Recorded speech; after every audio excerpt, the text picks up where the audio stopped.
এখনকার যুগে কিন্তু বহু মানুষ জিনের উপাসনা করে।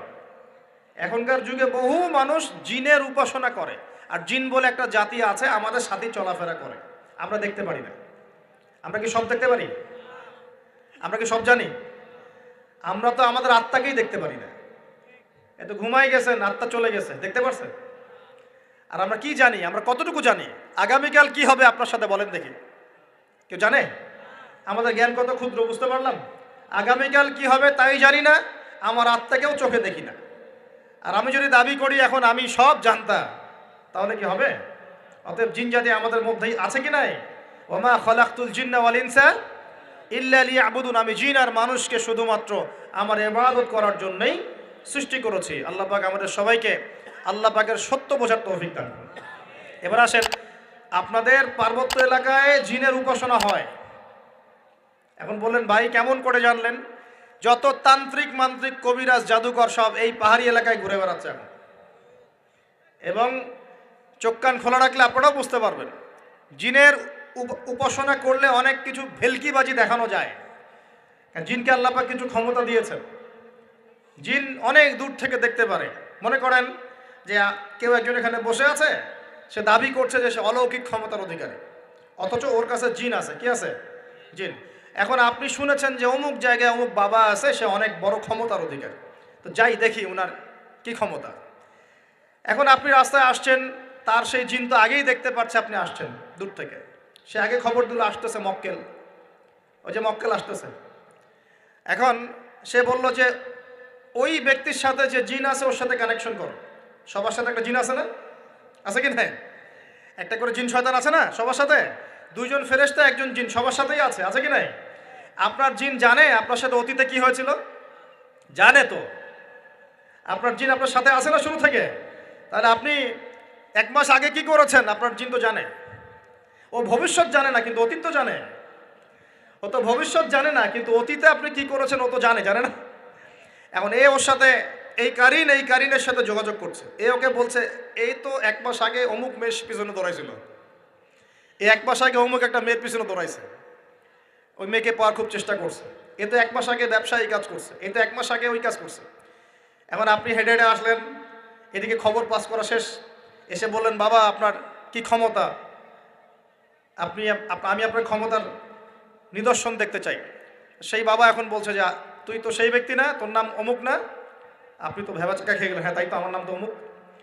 তুই তো 1 মাস আগে এই মেয়ের পিছনে ঘুরছিস না? হ্যাঁ তাই তো, আপনি কেমন করে জানলেন? তুই 1 মাস আগে এই কাজ করছিস না? হ্যাঁ তাই তো, আপনি কেমন করে জানলেন? আপনার তো চোখ একদম আসমান উঠে গেল। বাপরে বাপ, সে তো আমার অতীতের সব বলে দেয়, সে তো আমার অতীতের সব বলে দেয়। তুই অমুক জায়গায় এটা পাপটা করছিস না? তুই এই জায়গায় ওটা লুকায় রাখছিস না? ব্যাস, আপনার মাথা খারাপ। জিনের উপাসনা করে মানুষ অনেকেই। আর জিনরা কি করে, অনেক সময় আসমানের কাছে যায় সংবাদ নেয়ার জন্য। সূরা মুলক পড়েন, সূরা মুলকের প্রথম পৃষ্ঠা পড়েন। আল্লাহ পাক ওদেরকে তাড়ানোর জন্য আসমানের মধ্যে এই উল্কাপিণ্ড নক্ষত্র নিক্ষেপ করেন। রুজুম আল্লিশ শায়াতিন, আল্লাহ বলেছেন এই নক্ষত্রগুলা আমি রুজুম আল্লিশ শায়াতিন, শয়তানদেরকে তাড়ানোর জন্য রেখেছি। সুবহানাল্লাহ। এই পৃথিবীতে অনেক কিছুই ঘটে, আমরা খালি চোখে বুঝতে পারি না। এখন কেউ যদি জিনের উপাসনা করে, জিনকে সন্তুষ্ট করার জন্য এই কুরবানি করে, তাহলে কি শিরক হবে কি না? সেজদা কার জন্যে? অন্য কারোর জন্য করলে কি হবে?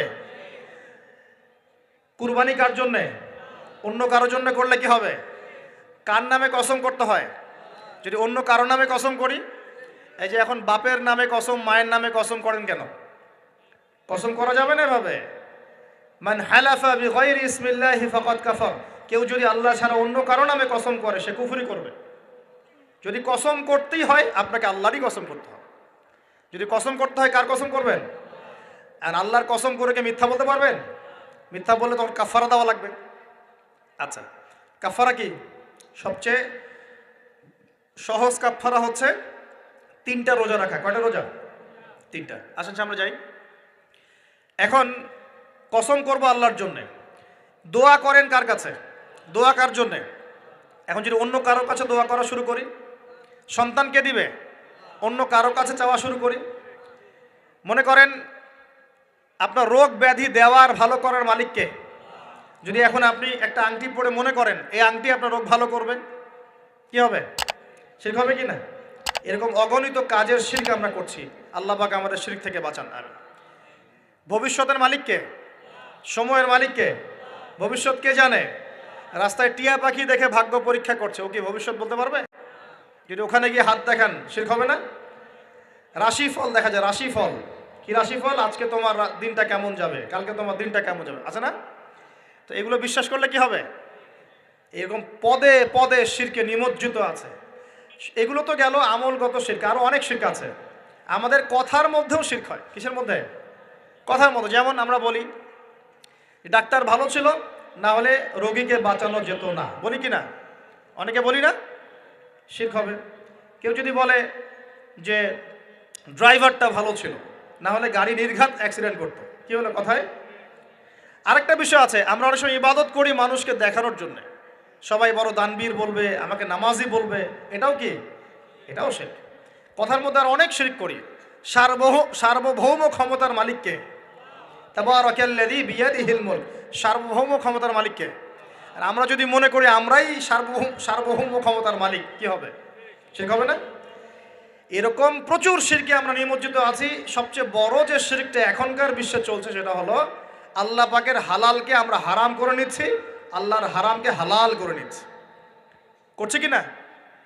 বুঝতে পারছেন না মনে হয়। মাদক দ্রব্য কি হালাল না হারাম? আমরা অনেক সময় হালাল করে নিয়েছি, নাই? জেনা হারাম না হালাল? আমরা এখন জেনাকে প্রমোট করছি, উস্কে দিচ্ছি। সমকামিতা হালাল না হারাম? এই সমকামিতার ব্যাধি ছড়িয়ে পড়েছে এখন সমাজের রন্ধ্রে রন্ধ্রে, পড়েছে না? এদেরকে আল্লাহ পাক এমন শাস্তি দিবেন যে শাস্তি আল্লাহ পাক কুল কায়নাতে কাউকে দেন নাই। কেমন শাস্তি দিবেন? কওমে লূতকে আল্লাহ রাব্বুল আলামিন মাটি থেকে উপরে উঠিয়ে আকাশ থেকে পাথর বর্ষণ করে থেতলে দিয়ে আবার মাটিতে দাফন করে দিয়েছে কওমে লূতকে। আল্লাহু আকবার। এই শাস্তি অপেক্ষা করছে এদের জন্য। সুদ হালাল না হারাম? আমরা কি এটাকে জায়েজ করে দিচ্ছি কিনা, খাচ্ছি কিনা? এই বিশ্বের সবচেয়ে বড় একটা সমস্যা চলছে, আল্লাহ পাকের হারামকে আমরা হালাল করছি, হালালকে হারাম করে নিই, এটাও শিরক। এখন আল্লাহ পাক যে বলছেন সবাইকে মাফ করে দিবেন, আল্লাহ পাক শিরক যে করে তাকে মাফ করবেন না। এখন বলেন কত % মানুষ মাফ পাবে? এই পাপগুলো কত মানুষ করছে? সবাই করছে না? মোটামুটি সবাই মোটামুটি শিরক করছে। আমরা আল্লাহ পাক আমরা সবাইকে শিরকের পাপ থেকে বাঁচিয়ে রাখুন না। এর পাশে একটা শিরক আছে রিয়া বা গোপন শিরক, লোক দেখানো আমল, এটাও গোপন শিরক। আর এক শ্রেণী, আচ্ছা এখানে একটা কথা বলে রাখি, এই শিরকগুলো থেকে বেঁচে থাকলে কি হবে?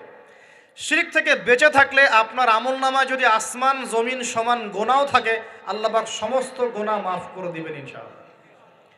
মনে করেন একজন ব্যক্তির আমল নামায় জেনা, সুদ, ঘুষ, হাবি জাবি দুনিয়ার পাপ দিয়ে ভর্তি, কিন্তু কোনো একটা কারণে বা কোনো একভাবে তার আমল নামায় শিরকের কোনো গোনা নাই, শিরক করে নাই, ইনশাআল্লাহু তাআলা কোনো না কোনো ওসিলায় হলেও আল্লাহ পাক তাকে কিয়ামতের মাঠে মাফ করে দিবেন ইনশাআল্লাহ।